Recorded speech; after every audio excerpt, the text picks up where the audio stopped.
I'm in a hell of a hole, was never expected to grow. Just obstacle set in the road, that a result of me selling my soul. The story I'm telling is cold, but yet it's what everyone knows. The white man's the devil is known. America was never our home, only a place of captivity, safe facility, hating disfigure me. They claim that I'm lazy, be killing me, maybe the slavery draining my energy. As a young black man, I feel that I have an obligation to my race of people. Not to no other race or no other nationality, just to black people. And by the name of Squanto. Squanto observed the Pilgrims for a while. He showed them how to fish, grow corn, how to survive the winters. They made a treaty. After that, you had Puritans that started to come to America, the New World. And within days, these Puritans were stealing Native Indian food and robbing Native Indian graves. And because there was a treaty in place, tensions rose between the Native Indians and the settlers until it got to a point where it became war between the settlers and the Native Indians over the land. The settlers got together. They surrounded the longhouses during nighttime, told everyone to come out, and the men that came out, they either shot them or they clubbed them to death. The women and children that were huddled together, scared to come out, they just set on fire. The next day, the governor of Massachusetts Bay Colony declared a day of Thanksgiving.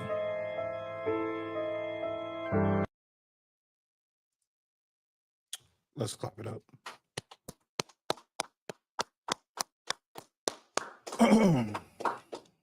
Hey, shalom, Israel, shalom. We got the audios hooked up? Most High Christ. Hey, shalom, Israel. This is Priest and Officer Thawah Gabar. I got the trooper Jeremiah up in here. I got Officer Abadia Allah up in here, man. You already know what we're gonna go into. Few things I'm gonna go into before we get into Thanksgiving. Thanksgiving, it is the oppressor's holiday that the Most High despises. He hates Thanksgiving. He hates all of the holidays that you celebrate in your ignorance. Okay, in your ignorance. If you could, there's two videos I want to go over. Right now, there's a trend. I went over this on Black Authentic Truth. I went over this. The trend is the quarter zip trend. You heard about that trend? About yelling? Yeah, everybody's trying to do that trend. I said, I think I might do a quarter zip skit, right? In this trend, people are wearing the quarter zip, cardigan sweaters that zip down to about right here. And it's to say, listen, we on something new. We're on something positive. We're not wearing hoodies and Nike Tech sweaters anymore. We're gonna have our macchiato. what they always have, a Starbucks drink. What is it? A matcha. That's what they saying. A matcha. The quarter zip, the slacks. You know what I mean? The pointy tip shoes, and you know what I mean? Just a whole nother different you. We're not doing that no more. Well, it's a trend is taking over. I even seen some Issacharites doing it. Everybody is getting in on this quarter zip trend, kind of like the Carlton type of swag, right? Like the preppy swag, and it's a beautiful thing because it's positive, right? Right. But one thing we have to remember is that it is not about what you wear and how you dress. It's about your conduct. It's about how you live. It's about the decisions you make, and how we live and the decisions we make. The righteous decisions we make are solely based on what God says. Like if you leave it up to you just trying to be a good person, you're going to fail in some things, right? And you're going to be fine. You might find yourself doing some things that not you might, but you will find yourself doing some things that are totally against God, right? But in our heritage and who we are as a people, I thought it would be a beautiful thing if we could get back and have a challenge to who we are as a people and start dressing like that. You know what I mean? Start wearing things that our ancestors would have wore. You find black people that are afraid, that are not afraid, but they are, you have people, I'm not just saying black people, you have people that have something against wearing jewelry. They look down on black people. They like, look, look at that big old chain he got on. Why you got all that gold on? You actually have people like that. You know, if you could, could you turn the air on? Okay. It was freezing in here though. You have some people that will look at us and say, well, why you have jewelry on? Why you have, as a man, why are you wearing earrings? Because my ancestors wore earrings. Why do you have, as a woman, why do you have a nose ring? Or why do you have a gold anklet? And why you got to be, that's just in our heritage. And a lot of times you see black and Hispanic people, we wear gold, we wear jewelry, and we don't even know that thing goes back to our ancestors. That was a culture of our ancestors. Right. And we do it without even knowing it. The same way that we're God's chosen people, we're more spiritual than everybody. Right. We don't know we're God's chosen people, but if you want to, have a put it on a scale from 1 to 10, who's the most spiritual people, without a doubt, it's black and brown people. That's right.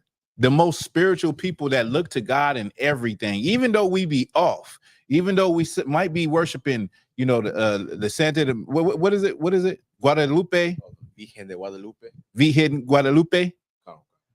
Worshiping the Virgin Mary, Guadalupe or the Virgin Mary, are worshiping white Jesus. Even though we might be off, we're still more spiritual, and we still look to the Lord. We look to a higher power, right, because we don't really know this, but we are God's chosen people. Right. Same way with that, and so if we could get back and have a trend, a viral trend, where you start to see black people really say, what were we before we came here to America? Who were we? And what were the customs of these people, of our people? Go ahead, Ibot. So like, if I may, I remember one time you had brought out a point saying that's why you'll find black people in every religion, because we so spiritual, we so soul searching, we trying to find who we are. Like, you brought that out a while ago, and it's just so heavy. Mm-hmm. It's true. I'm saying we in every religion, Buddhism, Muslim, Christianity, because it's like we everywhere. So we everywhere. That's so true. Like, we in every religion. Black and brown people do, like, you really don't see everybody in every religion. Right. Just say like the people that's the monks. I don't know what nationality they are, what race they are, though. They're typically monks wearing like the burnt oranges, right, robes, sitting Indian style, meditating. You don't never see them in no Christian church. Right. You're not going to walk into a Christian church and see a Hindu person. You get what I'm saying? They stick to what is the religion of their ancestors. Now, yes, you have multicultural, Americanized churches where you have, everybody is welcome, but the vast majority of churches are segregated. The vast majority of church, that lets you know something about Christianity, that even in a religion that says that all men are the same and equal under God and they're brothers under God, you still have segregation. Right. Ain't that something? You still have an all-white church and you have an all-black church.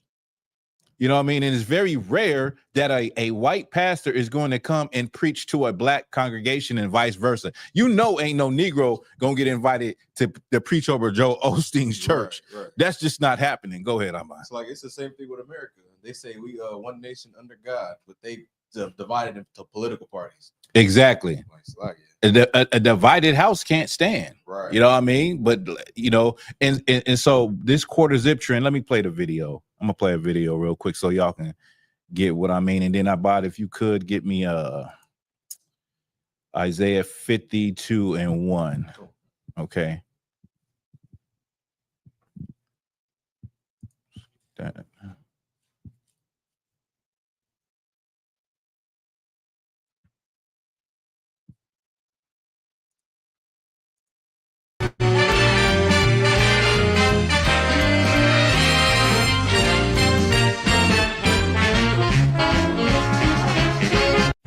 We don't do Nike tag. We don't do coffee. There's straight quarter zips and marches around here. He was talking about putting on a Nike tag to come outside. I told him, what are you doing? You upgraded in life. You wear glasses. He said, you upgraded in life. You was finna put on a Nike tech.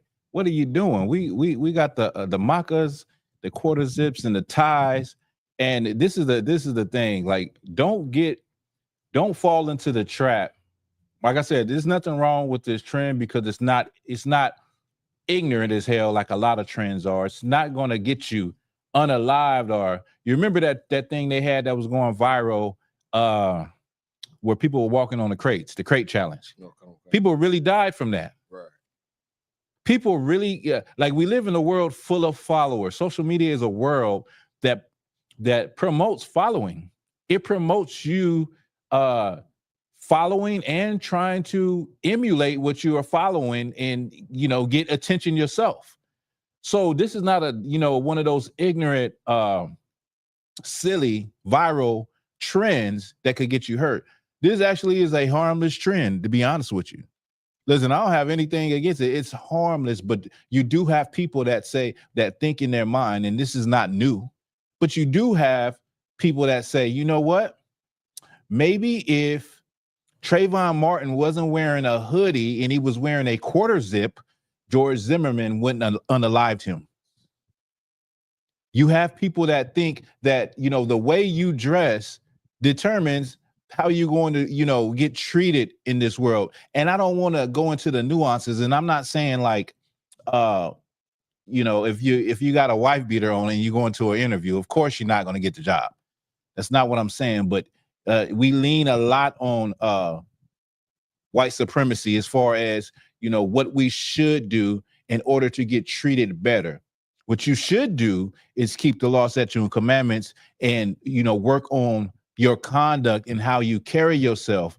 And that will get you a lot farther, right? Because we know that anybody could treat anybody wrong. You got men that wear 3-piece suits that rob and rip your pockets off your pants every day in church. Right. That will sleep with your wife, that will molest your children. Right. And they got a 3-piece Italian suit, expensive suit on. You know what I mean? The hell with a quarter zip. They're wearing an expensive, suit made in Italy. But they are still, they'll still do heinous things and evil things. You know what I mean? You got men that wear suits, and you had a man, Ronald Reagan, that wore a suit that decided to put drugs into the Black and Hispanic communities. The devil wears a suit and a tie. The devil can have on a suit and a tie, or he can have on a hoodie. It doesn't matter. But what does matter is how you conduct yourself and what do you govern yourself off of, right? But I thought about this trend, and this is what we need to get back to: the young men, the middle-aged men, the elderly men. We need to ask the question: what is our heritage? Right. Go ahead and read that. So like Isaiah 58 or 52 and 1. The book of Isaiah, chapter 52, verse 1. Mm-hmm. Wake, awake, put on thy strength, O Zion. Put on, awake. Now we're very what is it? What is the word? Influential as a people, but we are asleep. Black and Hispanic people, you are very influential. This trend is the testimony to that. How everybody is hopping on it and it's going viral, and people are literally going to buy quarter zips to do a skit. So because we want to do a skit, somebody is going to make a lot of money. And I guarantee you, it ain't going to be black and brown people. Right. But we have a influence that no one else has. Even though we are asleep, even though we don't know who we are, even though we are ignorant to our history, ignorant to our culture, that tomorrow you will go and eat a plate of food on Thanksgiving, not understanding that you are pledging your allegiance to the genocide of the North American Indians. Right. It's time for us to awake so that we could see what we're supposed to be doing and not just, be viral every now and then and still get treated the same way by the United States government. And still our families and our children are in the streets acting a damn fool because we are asleep and we don't know who we are. Right. Keep reading. Come on. Awake, put on thy strength, O Zion. Put on your strength. We are weak right now. We don't have any strength. We got a lot of influence. We go viral, but we don't have any strength. We got a lot of people that emulate us and like our coolness, and they like the way we dress, and they like the way our women look, and the style that we have, and the way that we talk. But we are weak. They like the way that we are spiritual, but we are weak. We don't have any strength. Keep going. Come on, God. Put on thy beautiful garments. Put on thy what? Put on thy beautiful garments. Put on thy beautiful garments. We're supposed to be wearing beautiful garments, beautiful dresses, goodly apparel, according to the Bible. You know what happens when we put on our beautiful garments in the truth and we go out into the streets? Black people look at us like something is wrong with us.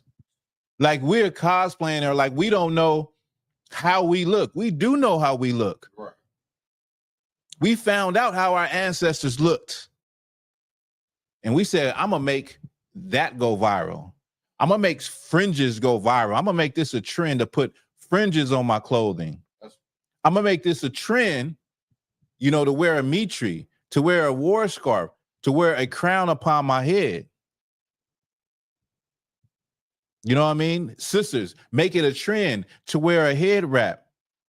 You know, I was looking on one of those YouTube pages on how to do a head wrap for women, and I didn't know it's like 30, 40 different ways you can take one piece of fabric and wrap it on your head to make it look, you know, all type of different ways. I was so surprised by that. I didn't know that it was that versatile.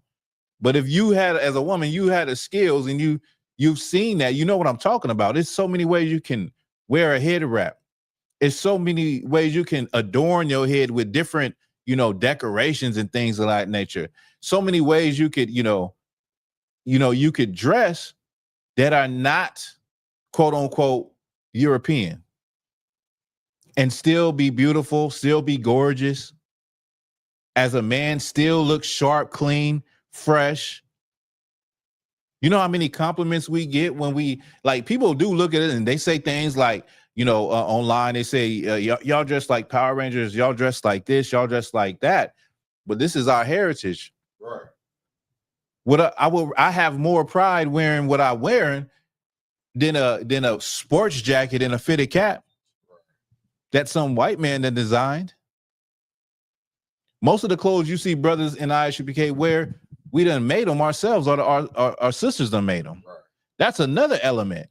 You got brothers and sisters that are making their own clothes. Where do you find that at? So we need to get back to that. How did we dress? Let's make that viral. How did our ancestors dress? What was the the code of conduct? How did they behave? What made them the way they were? What made them honorable and dignified and righteous? Let's make something like that go viral. That's right. Once again, I'm off of it, but you know, like I said, I don't have anything against the quarter zip trend. It's harmless, right?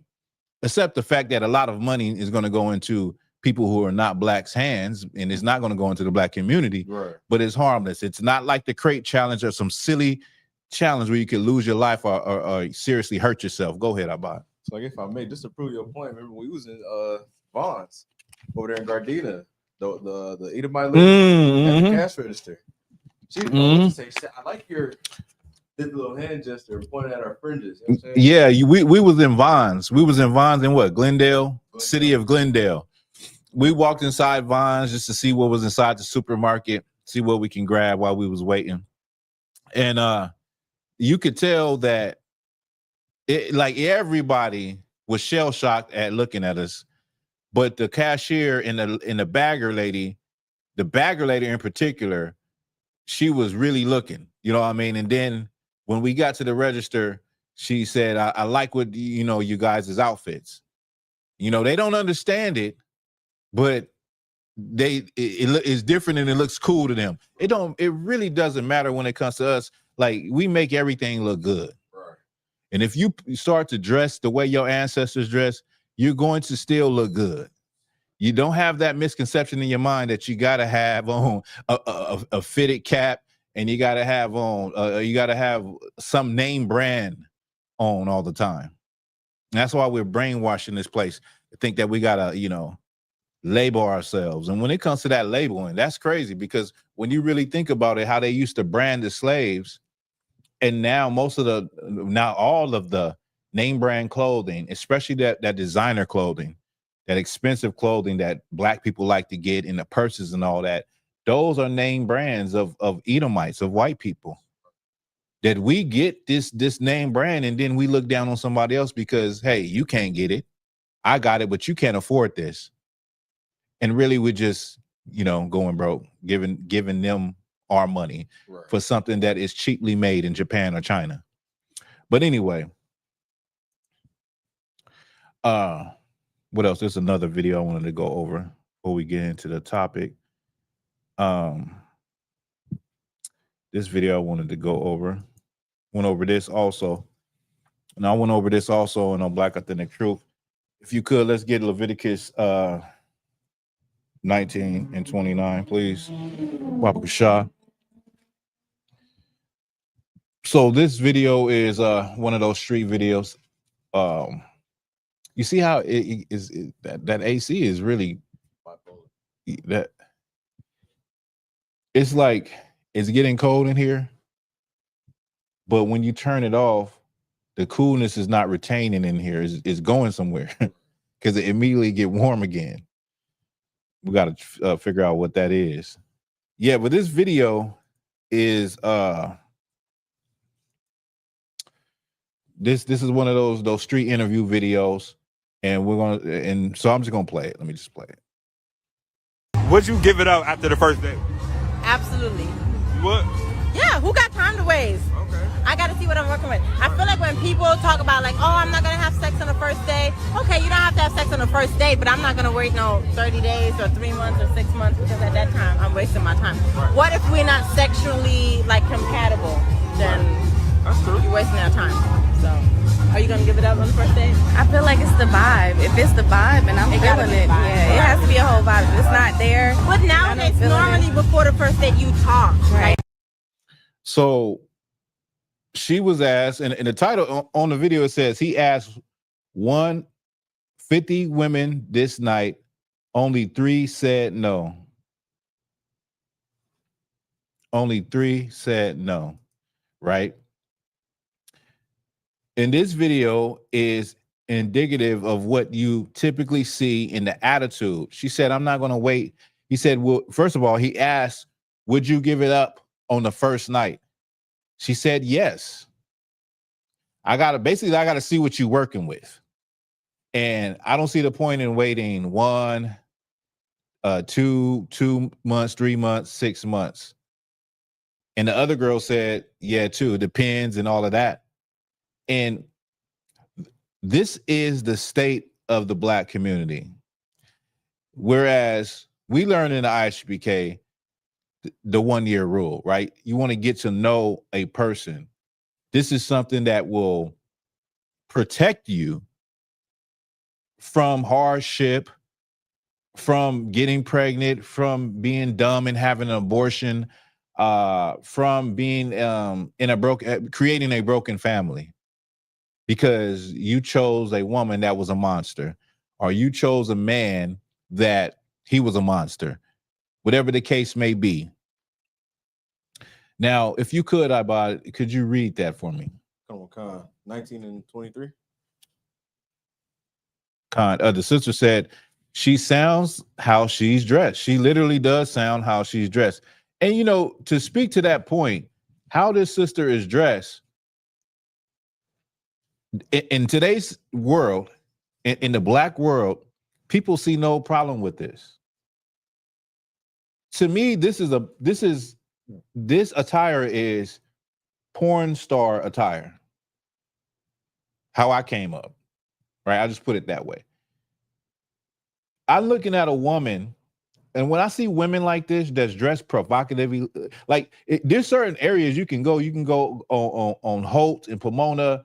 You know, you could go, on the stroll in LA, You can go right down here, G Street by the bus station. There's certain areas where women are prostituting and they're dressed exactly like this.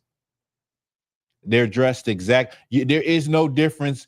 You can't tell a difference today in today's time between what a good woman is or what a prostitute is or what a 304 is. When we were coming up, everybody knew who the 304 was. Everybody knew who was the promiscuous woman in the community.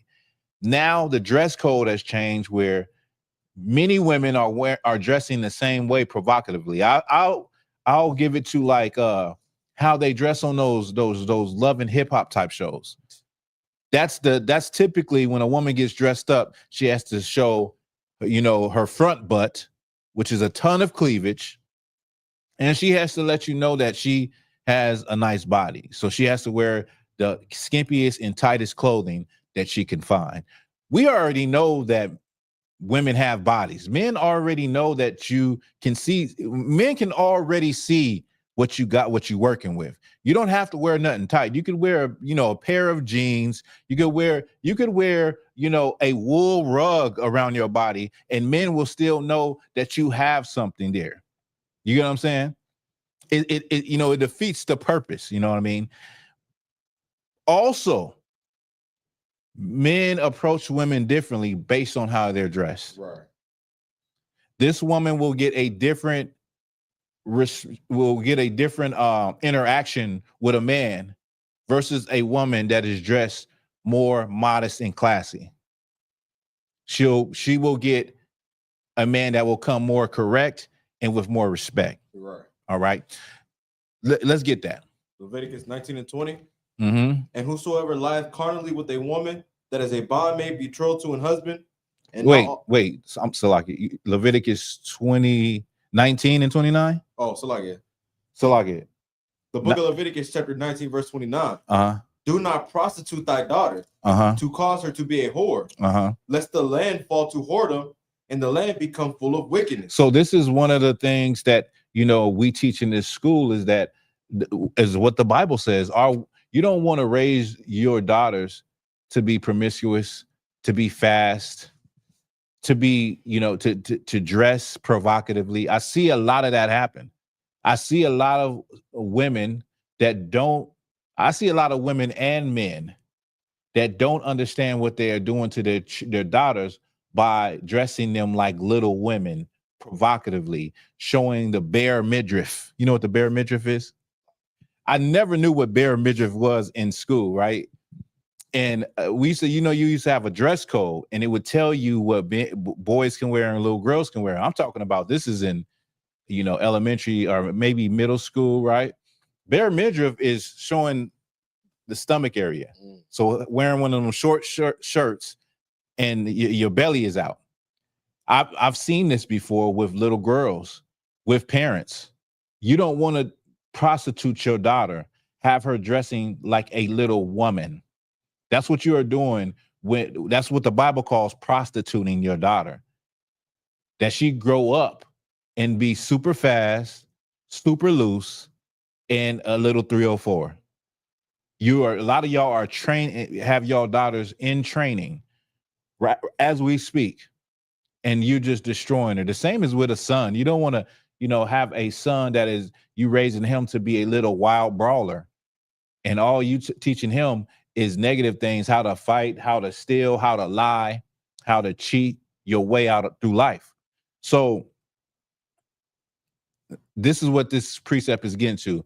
But I really want to get the last part. Read it again. Come on. The book of Leviticus, chapter 19, verse 29. Do not prostitute thy daughter to cause her to be a whore, lest the land fall to whoredom and the land become full of wickedness. Lest the land fall to whoredom and the land become full of wickedness, because it's a cycle. You raise a daughter to be a whore. You raise a daughter to be a 304. You raise a daughter that is a promiscuous woman.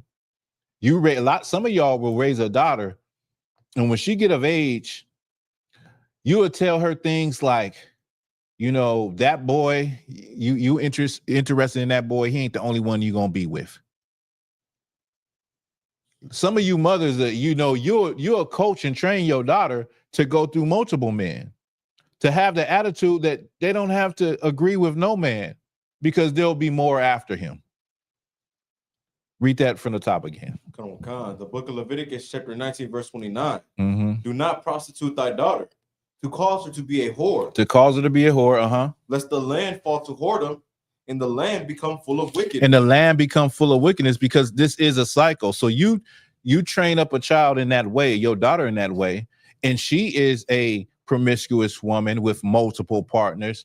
And she is a woman like this woman in this video that says, I'll give it up on the first date because I don't want to wait 3 months, 6 months.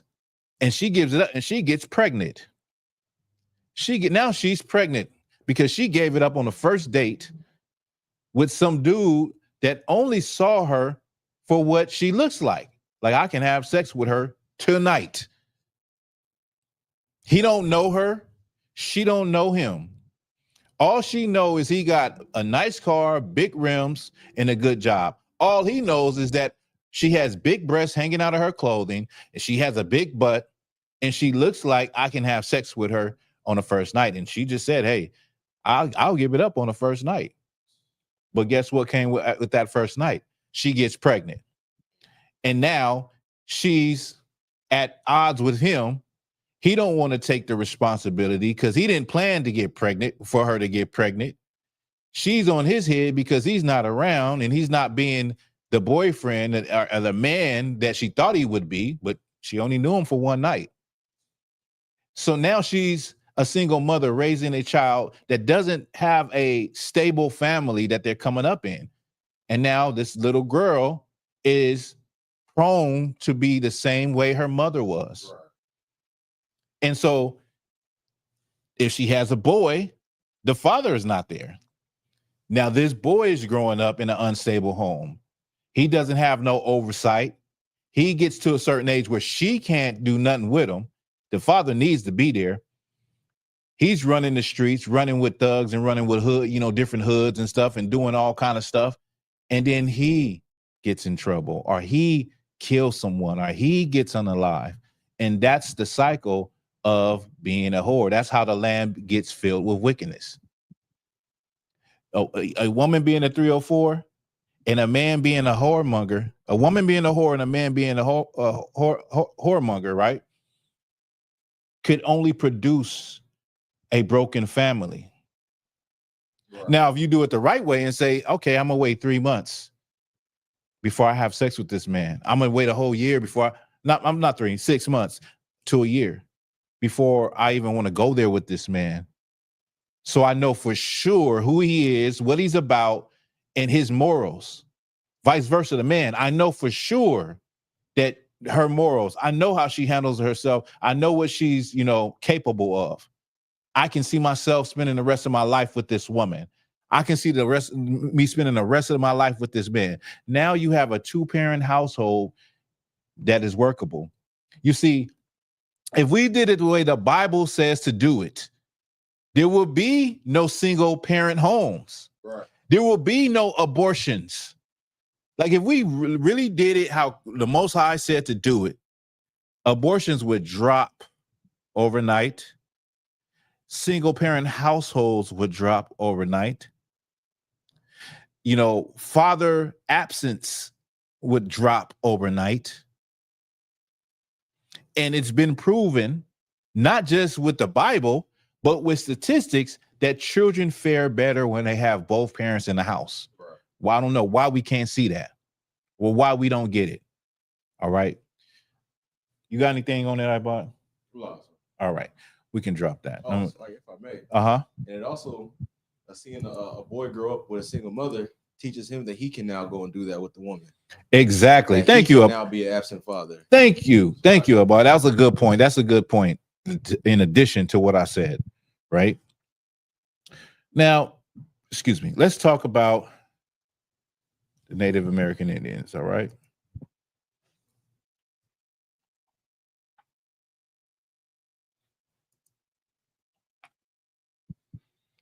I'm gonna play a video. Thanksgiving, America. I'm Donna, and I'm here with my friends to tell you the real history behind this holiday. Growing up, I knew that what they told you in school about Thanksgiving wasn't true. That's not the true story. The true story behind Thanksgiving was, after every killing of a whole village, these European settlers celebrated it, and they called it Thanksgiving. But it wasn't until Abraham Lincoln became president that it became an official holiday. He ordered 38 Dakota men to be hung for war crimes after the sacred holiday Christmas. We take this time to remember our elders who lost their lives due to what really happened. Usually my mom makes a Native American dish for us and we pray. Growing up, I would be kind of annoyed that they didn't know what actually happened on Thanksgiving and that they're actually celebrating the deaths of many people and many tribes that were lost. Whether it's to give thanks or to be with your family, you should learn how the holiday was established in the first place. I'm thankful for being born indigenous to this continent. I'm thankful that I still have my culture. I'm thankful that my elders kept our culture alive all these years. I'm thankful to be indigenous, resilient, and alive. I'm thankful for us all to be able to stand together, stand strong, and stand as one. Happy Thanksgiving, America.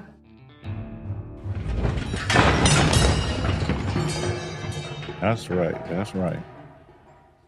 That's right. That's right. That was a good little history with those Native Indian sisters. And, you know, I played the video earlier with how the first Thanksgivings came to be.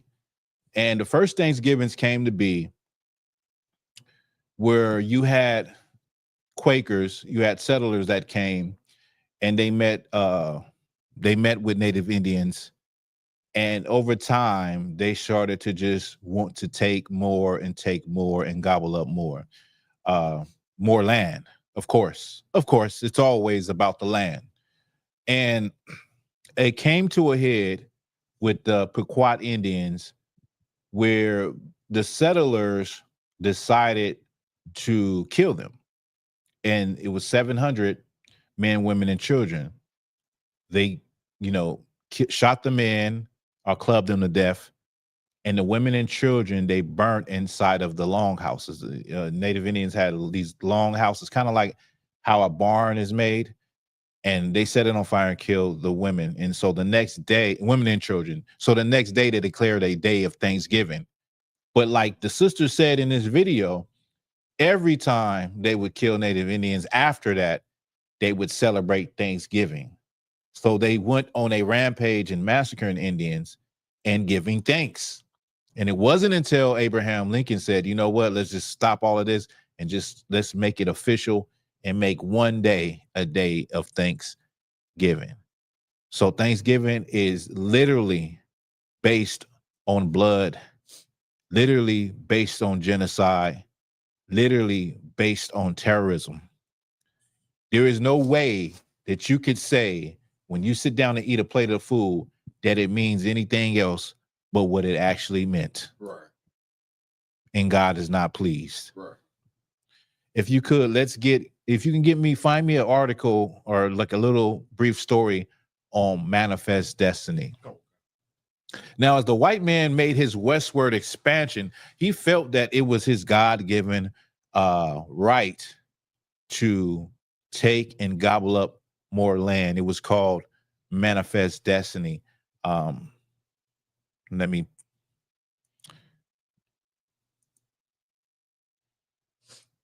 I got some.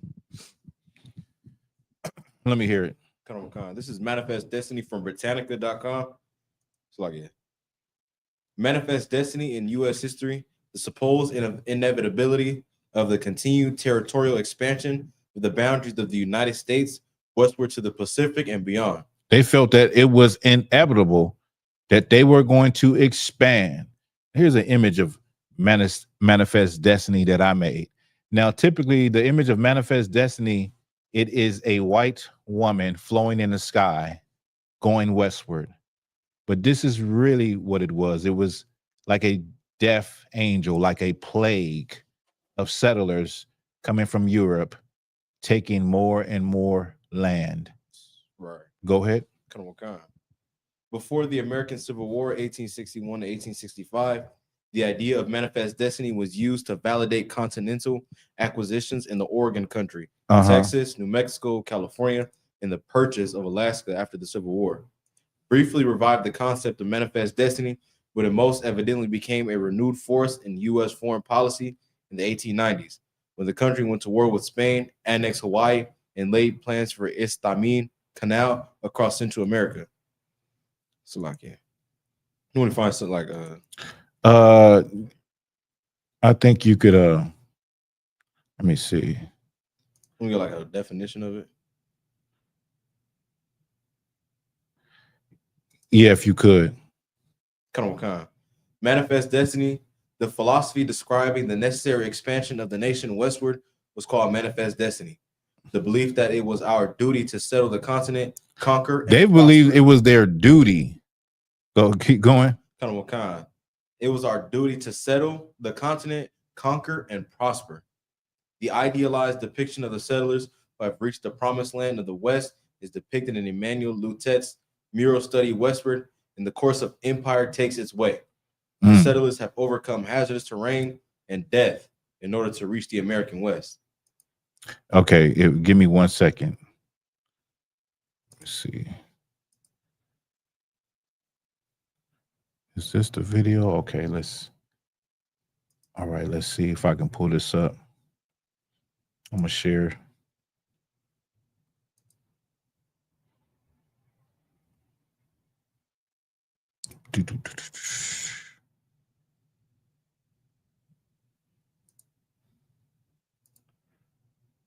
Now, this is to give you an idea. Let me see.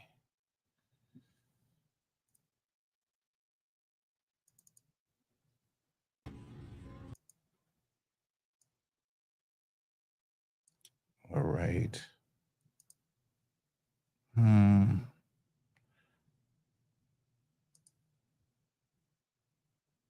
It's like, I got something. The Civil War and Native American Wars. This is too low. I can't use it because it's too low. The audio is too low on this video. If you could say, what were you saying about? So like I found some, the impact of manifest destiny, the Civil War and Native American Wars. Okay, let me hear it. By the time the Oregon question was settled, the United States had entered into an all-out war with Mexico, driven by the spirit of manifest destiny and territorial expansion. The Treaty of Guadalupe Hidalgo, which ended in Mexican-American War in 1848, added an additional 525,000 square miles of U.S. territory. All right, you could drop that. Now, give me kill the Indian, save the man. Kill the Indian, save the man. Now, in Manifest Destiny, when the Europeans came, what they would do is try to make treaties with the North American Indians. And the North American indigenous Indians did not understand the idea of buying the land. You see, because it said, who sold it to you? How can you buy something that you don't own? Right. Like, who gave you the permission to, how can you own the land that we know that comes from the Great Spirit, the Most High? Like this, and this land, you know, we have a relationship with this land where we only take what we need and we don't destroy the land. One of the Indian chiefs, I can't remember his name, but I'm paraphrasing. He said that the white man comes and he destroys the land and then he moves on to other parts of the land. He fences off the land, even from his own children, right? And so Manifest Destiny and white settlers coming west, expanding westward, was like a virus. Like if you imagine what a virus does, you know what I mean? You imagine what a parasite does, is it just eats and eats and destroys, or like locusts, what locusts do. They, you know, eat the crops and then they move on to get the gobble up some more. And that has basically been the history of the colonizer, is to gobble up as much land as he possibly could. And within that, they started to declare that Native Indians were savages, that they didn't deserve the land, that they needed the help of white people in order to live right. You know what I mean? In order to survive, they needed white people to civilize them or just decimate them. Okay, you got something? All right, let me hear it. It says, "Kill the Indian, save the man. Remembering the stories of Indian boarding schools. Carlisle, Pennsylvania, 6 rows of white tombstones, each belonging to a child who died while attending the Carlisle Indian Industrial School, stood firmly in the dewy Pennsylvania grass, bearing the names of children who lost their lives while being forced to assimilate to a new world." So that was the this man. They talks. What's his name? Carlisle. He's the one that said we need to kill the Indian but save the man. So what they would do is try to Europeanize the Indians in these boarding schools. And let me show you this picture. This is an example of what they would do. You know what I mean? And you can just see what they did. They not only cut his hair, but when they redid the photograph, they lighten it up with the exposure. So he looked more white and more, what is it? More, what's the word?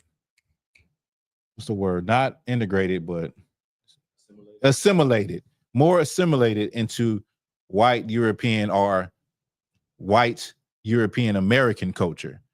Okay. You can drop that. So I'm going to now, let's get Deuteronomy. Give me Deuteronomy, what I want, where it talks about a nation from far. Deuteronomy 28:48, somewhere around there.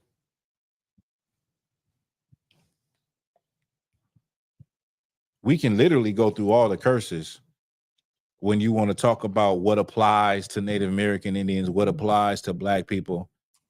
We can literally do that, right?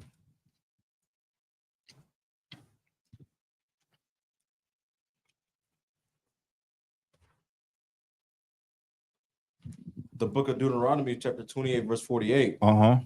Therefore shalt thou serve thine enemies, which the Lord shall send against thee, in hunger and in thirst and in nakedness and of want of all things. And so wait. It gets into it. We get into the ego and all that. Okay. So this is something that we all know. When this applies to every Israelite that have been conquered and destroyed by European Edomites, right? That now, before you was good, but now you have to depend on them and want of all things. There is no Issacharites, Judites, Simeonites, none of et cetera. There is no one that has a water company, electric company, land, enough land to produce textiles and building equipment, enough land to produce food and vegetables and produce for a nation. We have to go to another people for those things. And this is what this precept is talking about. Read it from the top again. The book of Deuteronomy, chapter 28, verse 48. Uh-huh. Therefore shalt thou serve thine enemies, which the Lord shall send against thee, in hunger and in thirst and in nakedness. And so, and keep going, and in want. And in want of all things. In want of all things. Everything we need, we absolutely have to go to another people in order to get it. I don't care how rich a Black person is, how rich a Native Indian person is, how rich a Mexican person is. You have to go to another people, your oppressor, in order to get those things. Okay. But what happened in history is what they did was, as they started to have battles with the Indians, the Native Indians, and they would subjugate them, a lot of times they would try to talk them down and say, well, let's not fight. The white man would say, let's not fight. What you can do is, like, we'll give you food. You can come to the agency. They had the agency where they will build these forts where they stacked food and clothes and shelter. And while they're out killing all the buffalo and the natural food source of the Native Indians, they'll say, come to the agency. You don't have to worry about that. So a lot of Native Indians went to the agency. A lot of them surrendered and would go to the agency and live amongst white people. And then they would be turned into foot soldiers for the United States Cavalry to go out and fight more Indians. And so many Indians were just neutralized because with the white man in his wicked design, he said, you know what, we're going to kill off the food source. We're going to kill off the buffalo. And let me just show you. There's a picture online. Let me see.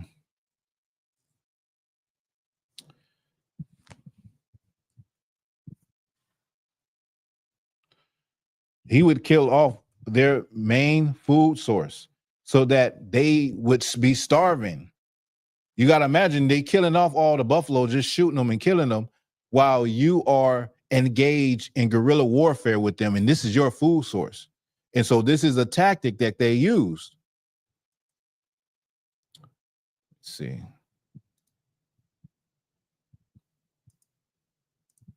Let's see if we can get this. Can't get it.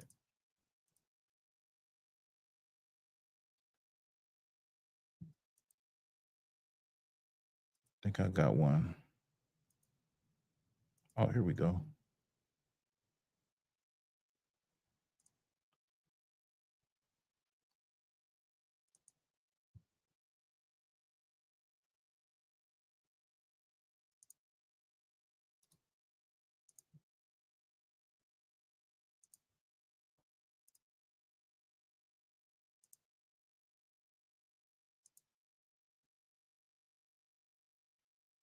So this is what they would do. They would kill off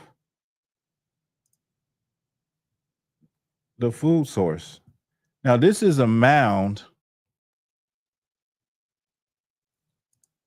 of buffalo skulls. You see the white man is standing on the top of the mound. We're talking about tens of thousands of buffalo that they was killing in order to starve the native Indians. Okay. And so after killing off the food source, that was a tactic to conquer the native Indians and say, you know what, you might as well just surrender. You could come to the agency, you can come to the reservation. We got rations, we got blankets, you know what I mean? And that's what they did. Is go ahead, Abad. It's like, if I may, this is just the equivalent to what they just did to, you know what I'm saying, the food stamps, cut the food stamps off. Go ahead, explain. I'm saying, like, they cutting off the food source, making them worried. You know what I'm saying? Oh, how we gonna feed our kids? Mm-hmm. Now we gotta bow down. You know what I'm saying? Yeah. Now we have to surrender. Right.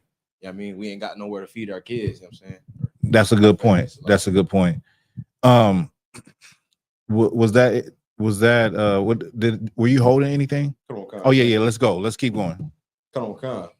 And he shall put a yoke of iron upon thy neck until he have destroyed thee. Mm-hmm. Verse 49.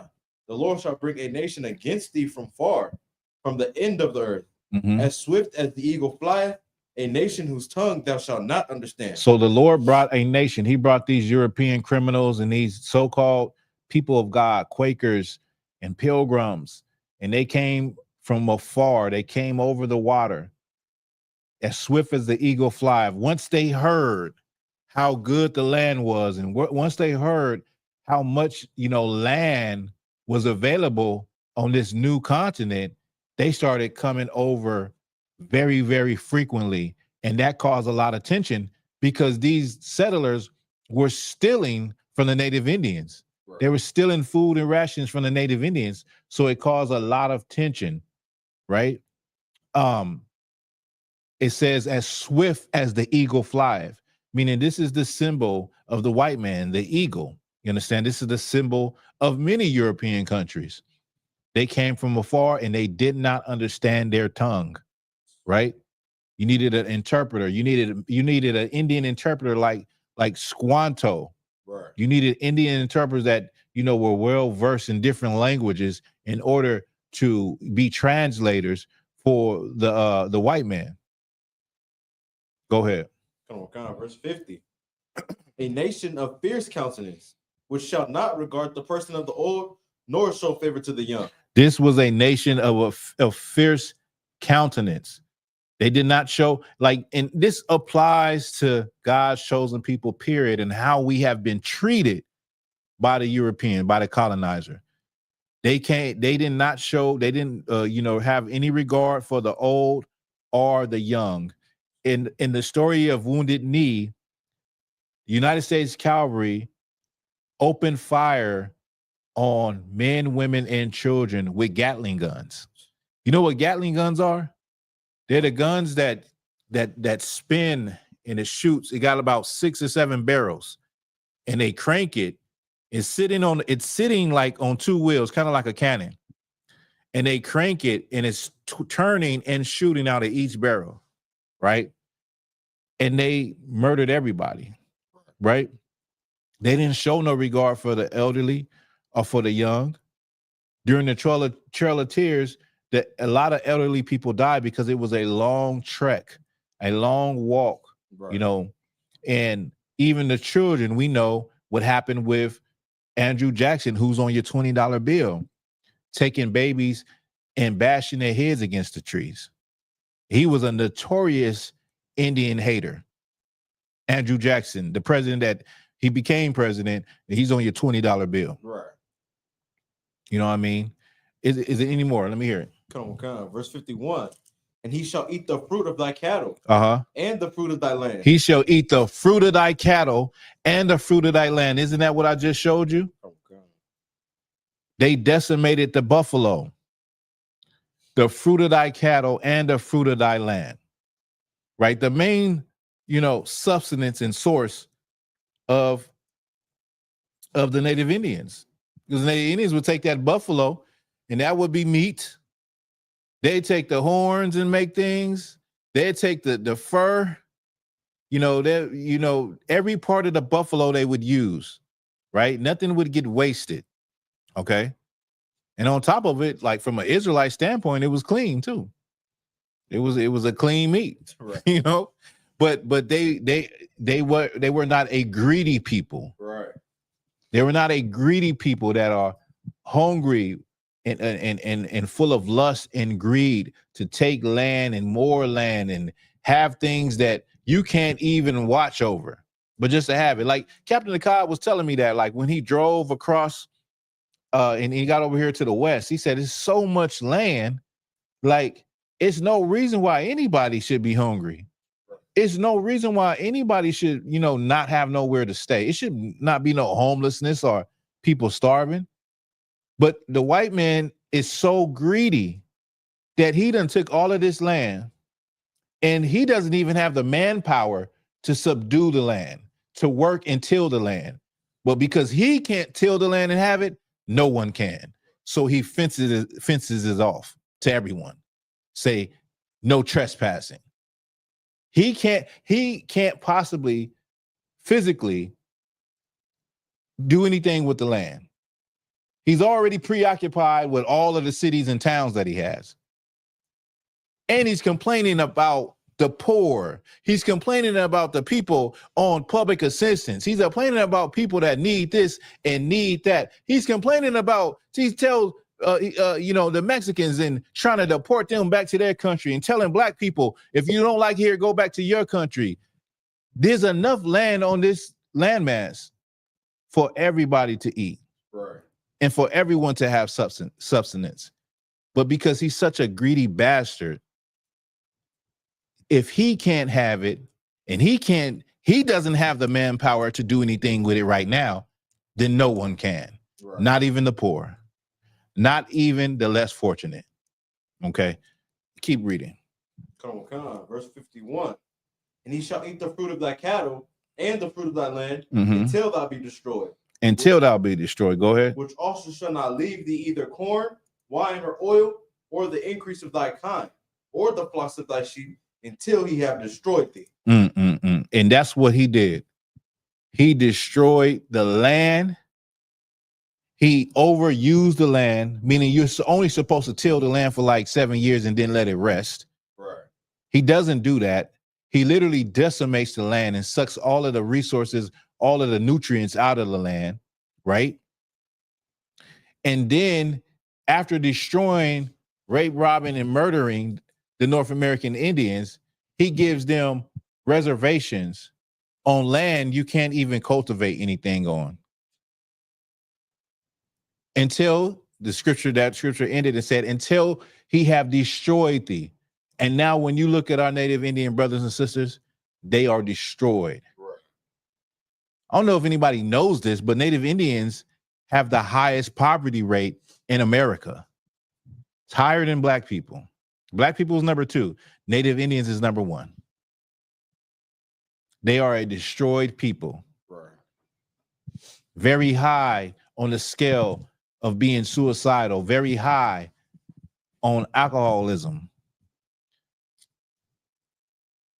What further destroys them is the numerous amounts of missing indigenous women, missing and found murdered. That's an issue on the reservation right now. And nobody talks about it.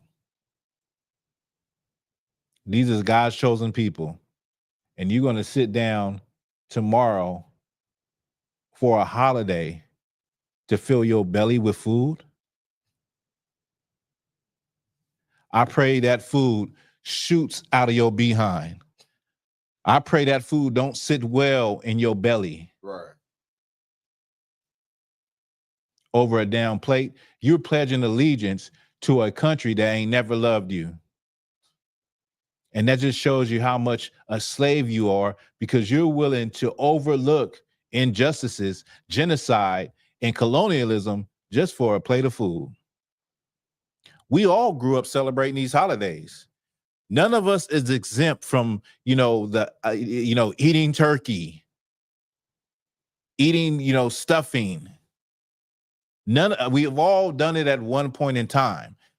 So it's not like it's a strange thing to us. It's not something that we're unfamiliar with.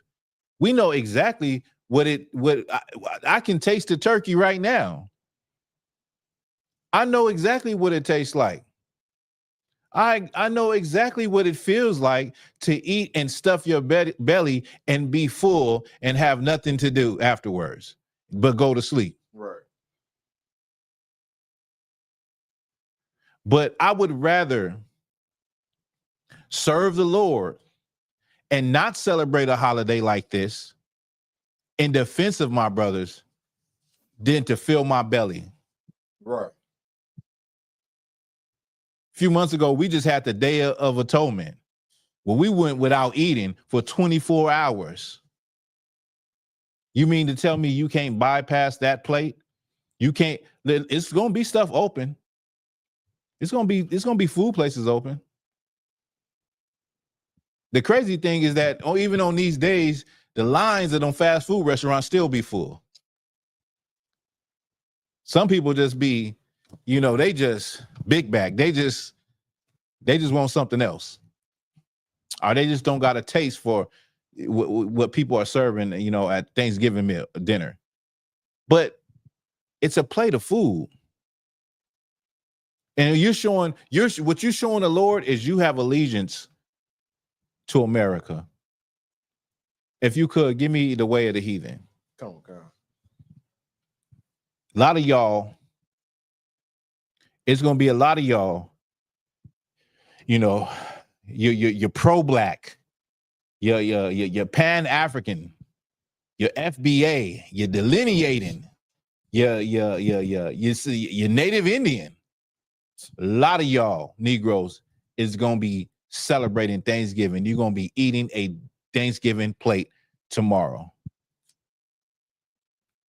You don't have a backbone. How can you say white supremacy this, white supremacy that, but then sit down and eat a meal that celebrates the colonialism and the triumph of white supremacy over the Native American Indians? Right. You're a hypocrite and you can't be trusted because you'll sell yourself out for some food. Isn't that what Negroes do on them shows where they get them up in the interrogation room and they buy them a hamburger and they just get to telling on their people? They get to telling on their bros, they day ones. They get to the mouth just get to rolling. Go ahead, Ibot. It's crazy because he'll be at the Thanksgiving dinner, picking up the turkey. The white man is so evil in what he do. You know what I'm saying? All he coming and conquer as he got the plate in his hand. Right. Preach to the family and they gonna be looking at him like, yeah. Like, come on now. Yeah. You low key, you Pan-African. You would you say? That's a skit. Yeah, that is a skit. You're a blackity black man. Power to the people. You over there cutting the turkey, talking about, yeah, the white man, you know, he did this and this. That's why I can't stand them devils. Why you cutting the turkey? Don't nobody want to hear that. Can't nobody believe you. Don't nobody believe what you say.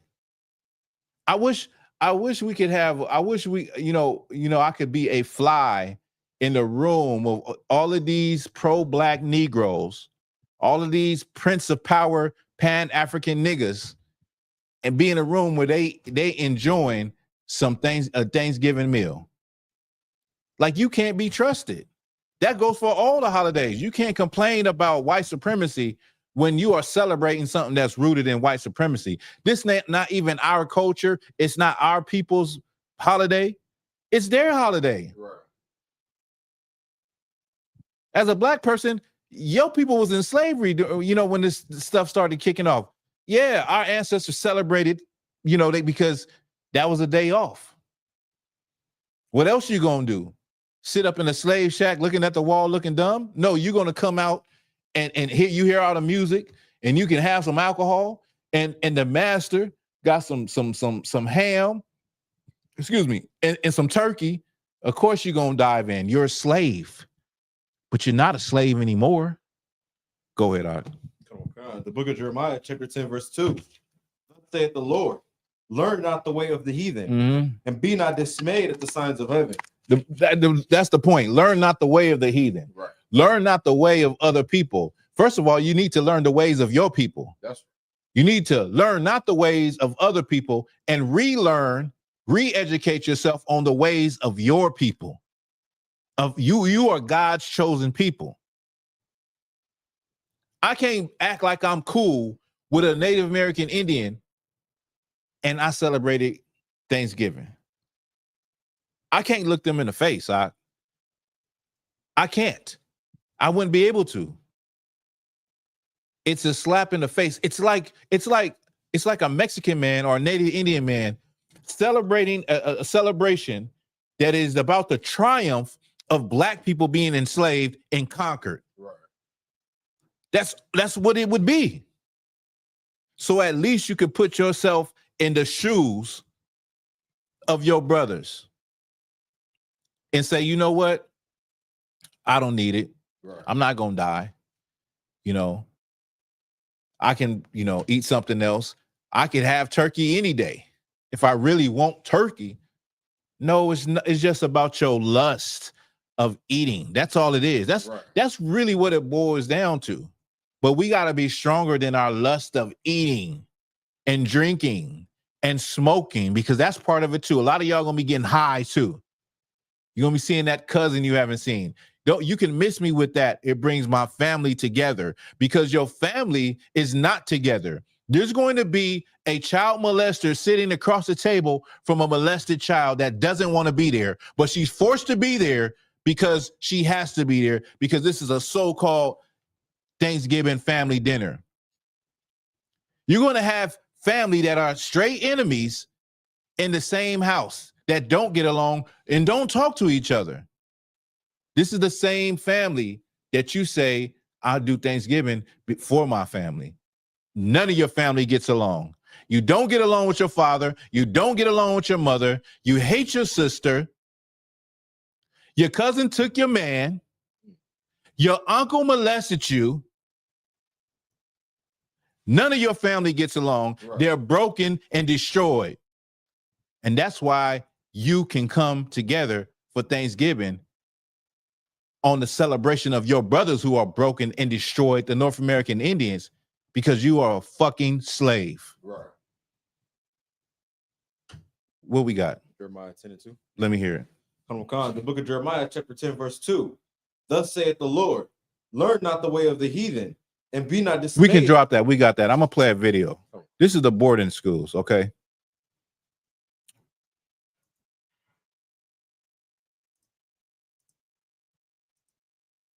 More Indian talk, and then she pushed me.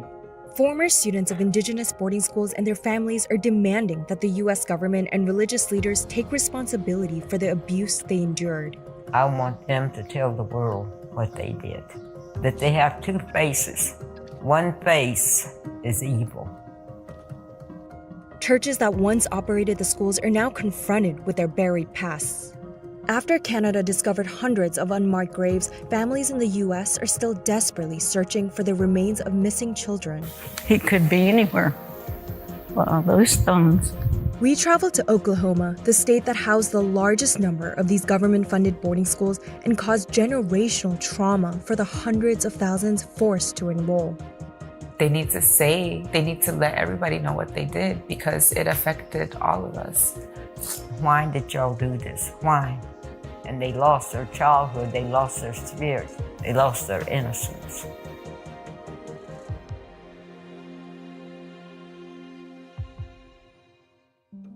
I just resigned myself to it, and I closed my eyes and I clutched my teeth and I put my hands out. She kept hitting me with the ruler until finally, I guess she got tired. Then she said, "No more Indian talk." Augustina Willito was 6 years old when she was forced to attend a boarding school called Carter Seminary in. This is about the Native American Indian, Indian boarding schools, where you had Catholic priests that were beating the children, molesting the children, just abusing these Native Indian children. Many times these children were taken from their families and put in these boarding schools. It has come out that they have found thousands of unmarked graves of these children. These children, these graves are nameless because these children, like what we talked about earlier, how the philosophy was to kill the man and save the Indian and kill the man. The philosophy was to basically turn you into a European. So they would cut the children's hair. They would write on a board names, and you as a child would just go up and pick your name on a board, give you an English name, and you were not allowed to speak your native tongue. What that elderly woman just said is that she would get whooped for speaking her native tongue, to the point where many of them totally forgot their native tongue because it was whipped out of them as children. 1948, the school no longer stands, but was run by the federal government when Augustina attended. As Augustina struggled to learn English, she says she was punished for speaking in her mother tongue Muskogee. I felt it was my fault for breaking the rule. I just blame myself. There were more than 350 government-funded church-run residential schools that Indigenous children were forced to enroll in. In recent decades, there have been allegations that physical and sexual abuse took place at these assimilation schools across the U.S. Augustina also recalls a fellow student facing consequences for walking outside of a single-file line and wonders to this day where she may be. The matron came and she took her, seemed like she jerked her from back here somewhere and threw her. I never saw her after that.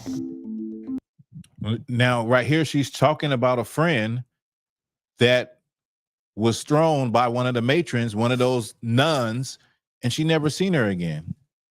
She remembered her friend, but never seen her again.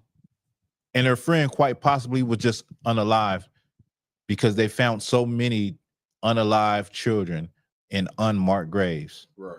All right, let me just skim through here real quick. That operated the schools have stayed silent for too long. The church, the government, the mission schools, the Catholic Church, all of them need to be held responsible. An apology won't, be enough. People need to be prosecuted. The large majority of boarding schools closed in the 1970s. Most school buildings were demolished, abandoned, or turned over to Indigenous tribes. But the lasting effect of get right here. Want to say to your brother who may be out somewhere here? We'll find you eventually.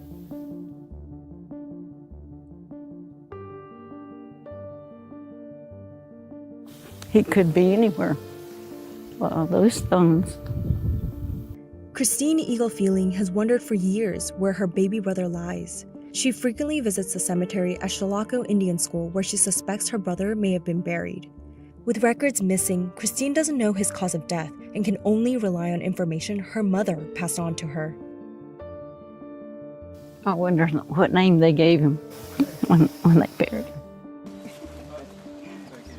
The Shalako Indian School operated under the Bureau of Indian Affairs and Once again, this sister, her brother is buried there, and they're looking for her brother, but they don't know the name that he was given.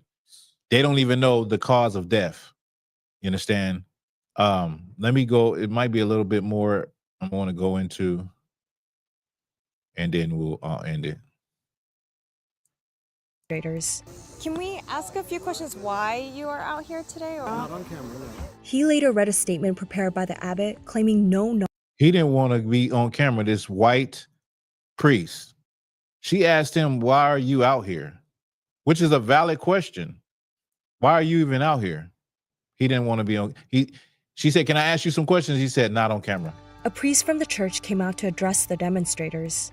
can we ask a few questions why you are out here today? Or Not on camera, no. He later read a statement prepared by the abbot claiming no knowledge of unmarked graves. We are unaware of any such unknown burial sites at the locations of our former missions. We are prepared to work with others to make sure proper honors have been given. We followed up with the church's abbot, who says within. He said they are unaware of any of the unmarked graves at their church, right? That's just the reality of what happened to Native American Indians, and many of them are still alive today to tell the story. Right. He said they don't have any knowledge of that. And what you have to understand is that the white man is the devil that the Bible speaks of. That's right. He has the audacity to show up while people are mourning and trying to come together to figure out what happened to their loved ones, and to say and deny any knowledge of what was going on. This is not the only place that this happened. This happened damn near at every boarding school that Native Indians went to. They were unalived and sexually molested and mentally abused. Okay. And once again, I just can't understand why you think in your mind that Thanksgiving means something different than what it has always meant. Right. You know what I mean? When we were out there, at camp. It was a lady that came up and she asked me about, why do we say the white man is the devil, and she don't think that is going to benefit anything by us talking about them that way. And I said, I have to say that the white man is the devil. When we look at the truth about what they have done, you have no option but to say he's the devil. Right. I don't understand how you can come to any other conclusion. If you could give me, I hate and despise your feast days. Cool. I don't know how you can come to any other conclusion that, it just doesn't, it just boggles me. I just don't get it. I watched something like what we just seen right there. That is so evil. And Native Indians ain't never treated white people the way white people have treated Native Indians. Right. Black people ain't never treated white people the way white people has treated black people. Right. Mexicans ain't never treated white people the way that white people treat Mexicans.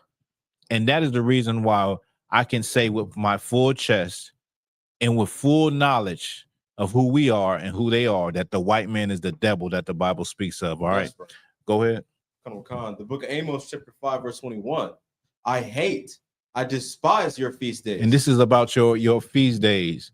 This is about the lust that we as a people have. We have a lust for pleasure. And one of those pleasures for a lot of us is eating and gobbling up as much as you can gobble up and stuff as much as you can stuff in your mouth, pause, and put and suck on as many blunts as you can suck on, pause, also. You know what I'm saying? We have a lust, for pleasure as God shows them people. We'll choose pleasure over righteousness. We'll choose pleasure over what we should do, what is right. We'll choose that before we'll choose to do what's right. We'll choose, a free Thanksgiving dinner. When the Lord, you ain't never went out with no food. Why? You don't need that Thanksgiving dinner. Right. You don't need that Thanksgiving dinner. Ain't gonna make you or break you. But what you are showing me is the quality that you have when you sit down, especially in this day and age. I said, you know what? Because of what happened with Snap, it's gonna be a lot of Thanksgiving turkey giveaways. Because they reinstated it right before Thanksgiving got here. That's the first thing people were saying when it happened. It was like, it's about to be the holidays. You're not even supposed to be celebrating the holidays. This is what the Lord thinks about your holidays. Go ahead, read it again. The book of Amos, chapter 5, verse 21. I despise your feast days. I despise your feast days. Go ahead. And I will not smell in your solemn assemblies. The Lord don't care about the smell of that honey ham. I'm about to. Granny done did it big. Come on, everybody, hold hands. Hold hand. I'm finna dive in. Look, it smells good. What's that, Grandma? What you get? You smell them pies? This is a diabolical holiday that rests on the blood and bones of North American indigenous Indians. Right. The Lord don't give a damn about that holiday. He don't care. Matter of fact, the Lord ain't in it. He's not there. And that's why the day after Thanksgiving, you're going to hear about so many people that died. Right. Because he was never in it. You giving thanks for what? For eating? When you eat every day? Shouldn't a homeless, starving child give thanks for eating? Shouldn't somebody that don't eat every day give thanks for eating? You're giving thanks for eating a damn meal when you eat every day. You need to slow down on eating. Right. And you got the nerve to start thinking about you're being thankful. I seen something where it was talking about, at this time, you should help people out, like during Thanksgiving. Why is it that people have this mass delusion that you should only be charitable during the holidays? Right. Why are you not charitable every day? Why you don't care about the homeless every day? Why are you not thankful? Why are you not professing online, on Facebook, I'm thankful for my life. I'm thankful for my family. Why are you not doing that every day? Why are you only doing it when Thanksgiving come around? Because it's not genuine. Right. You don't really mean it. You just want to show people that you like them. You're delusional like them. You believe in a fairy tale. You say, oh, I hear what you're saying, brother. I don't celebrate it for that. I celebrate it because it brings my family together. You're a child.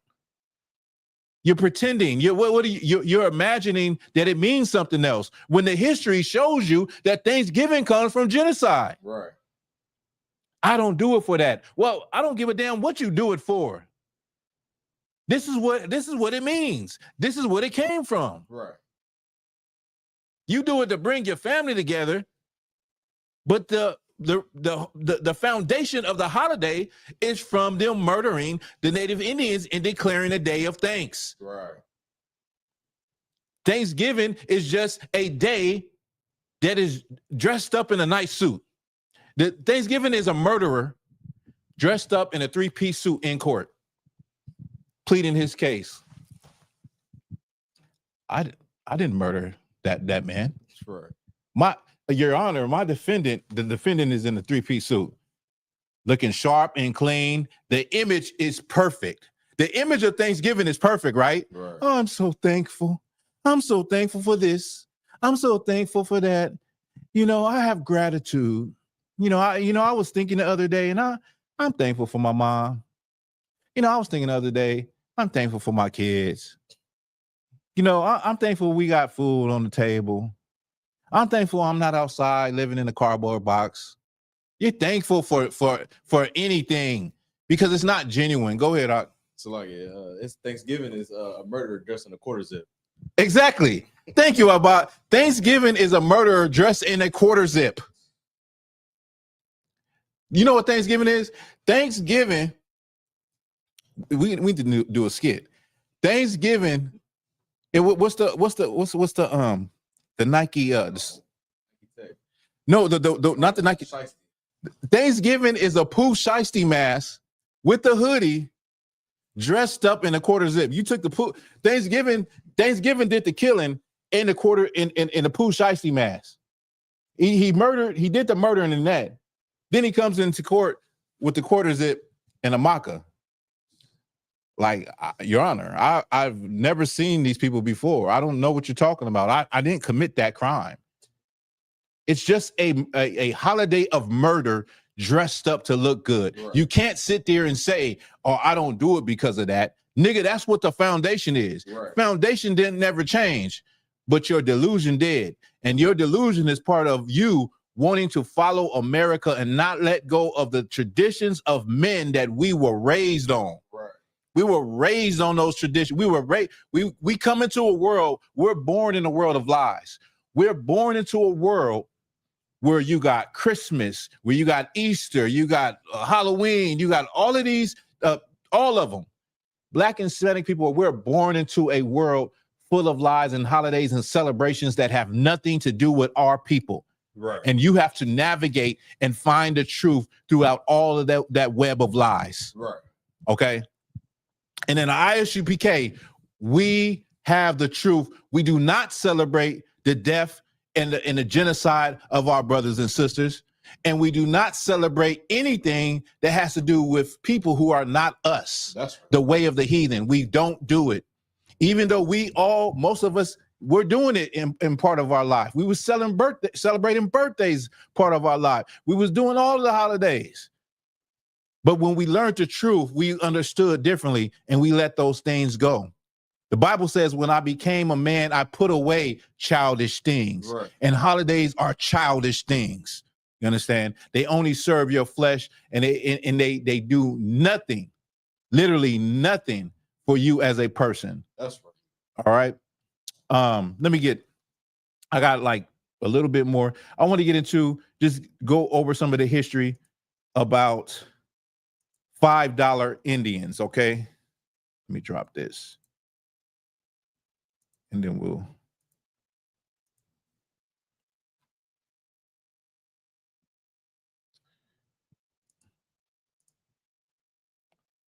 $5 Indians. This advertisement says, Indian land for sale, get a home of your own, easy payments, a perfect title, possession within 30 days, fine lands in the West, irrigatable, grazing, agriculture, and dry farming. In 1910, the Department of Interior sold under sealed, what does it say? Sealed Biggs allotted Indian land as follows. Anyway, $5 Indian. You ever heard the term $5 Indian? $5 Indian was the United States government was selling the Indian land, right? And they developed a program which was to assimilate the Indians. They were going to give Indians the land, but you had requirements, like strict requirements, in order to get your plot of land from the government as a native Indian. Similar to the strict requirements that Black people or anybody has when you sign up for welfare. They also were giving land to all native Indians. So some of the land went to some of the children. The problem is a lot of those children ended up in boarding schools. So they never got the land. You know what I mean? So if they didn't meet those requirements, anybody could get the land, meaning the gates opened up for the white people, for white settlers to get the land. You had white people that paid $5 to corrupt government officials to put their name on the Dawes Rolls list, which gave them the land. So they would do an underhand, backhand thing, and they would get on this list. So today you have a lot of white people, families, descendants of white people that get benefits as though they're a Native American Indian, and they're not. Right. Here's a video. You've probably seen this before.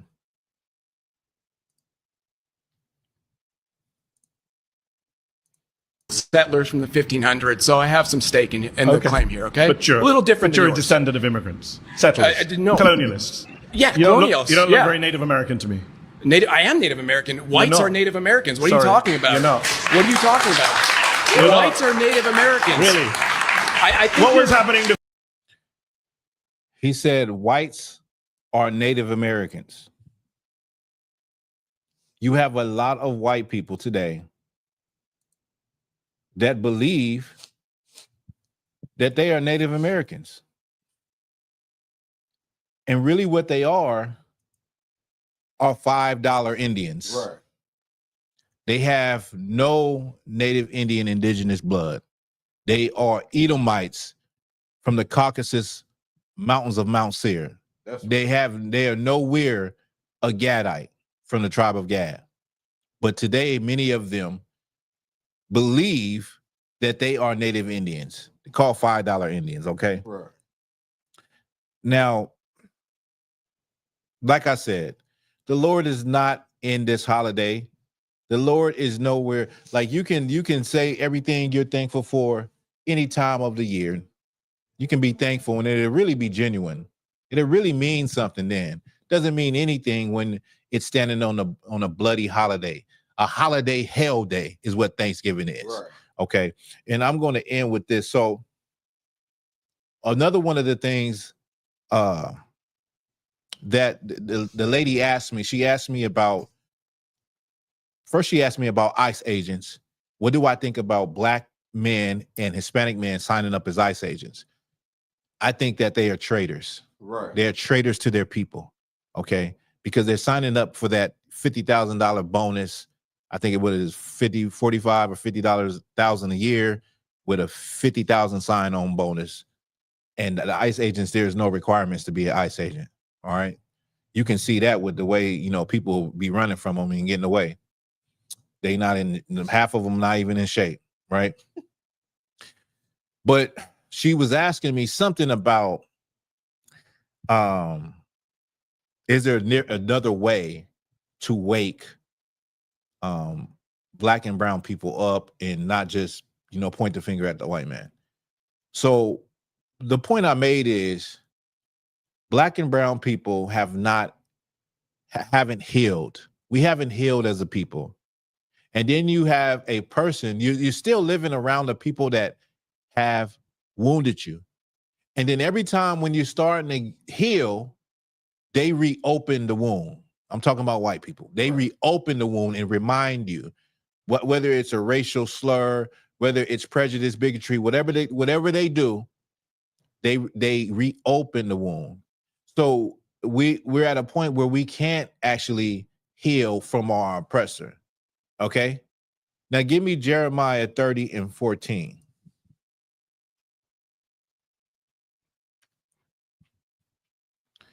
We're at a point where we cannot actually heal because every time we turn around, there has been something throughout the decades that white people have done racially to black and brown people. And we can't never forget. And that's what they said in that video, where this trauma of these Indian tribes is generational. Right. They're still feeling the pain of what happened to their family members that were just children, and they still have no answers. And they're still hurting. To this day, they're still hurting. And then you have a monster that will call you an illegal alien, try to tackle you as an elderly woman, an elderly man, and deport you to another country and treat you that way. You're opening up the wound. We can't heal because the oppressor ain't been put down. Right. He ain't been dealt with. He only knows how to gobble up more land, steal, lie, and oppress. Right. He don't know anything else. He doesn't know how to let things go so that people can heal. And that's why we can never close our mouth or speak soft or speak in a way that you want us to speak like with a Christian pastor and proclaiming who our people are and proclaiming who our oppressor is. We have to say it truthfully how the Lord wants us to say it. Go ahead, Abban. So like Jeremiah 30 and 34. 30 and 14. Okay. The book of Jeremiah, chapter 30, verse 14. Mm-hmm. All thy lovers have forgotten thee. They seek thee not. For I have wounded thee with the wound of an enemy, with the chastisement of a cruel one. For the multitude of thine iniquity, because thy sins were increased. Why criest thou for thine affliction? Thy sorrow is incurable for the multitude of thine iniquity.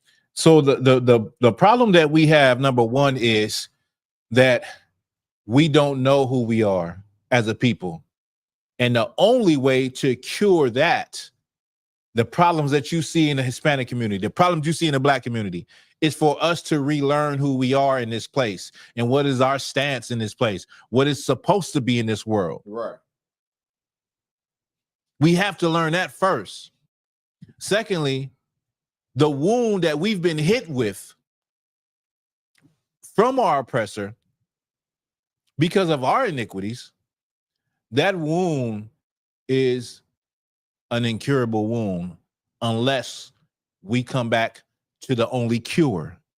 The only cure is the Holy One of Israel. The only cure is learning who we are and keeping the law, statute, commandments to fix us and we start to love one another. That is the only cure. There is no other cure. There's no money.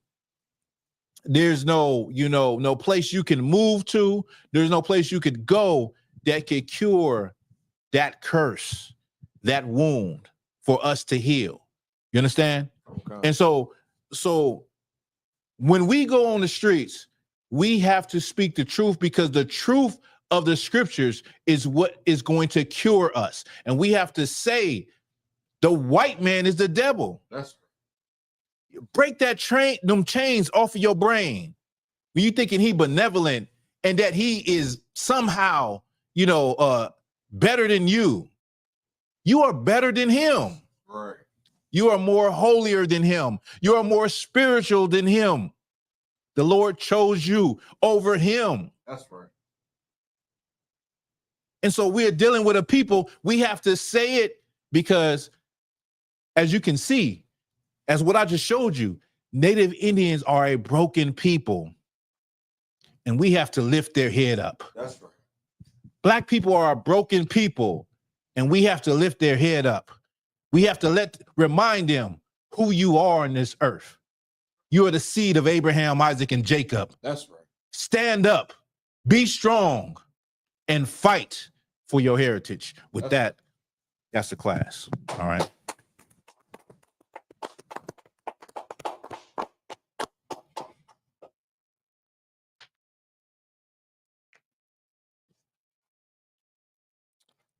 All right, Israel. The water will be in class. We'll be back next Wednesday.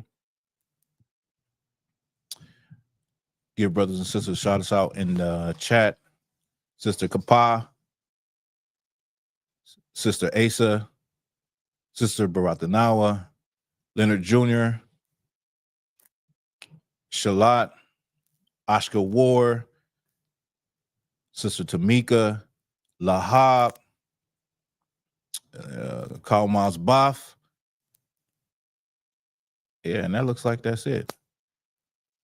All right, Israel, we up out of here with that. Shalom, Israel. Clap it up.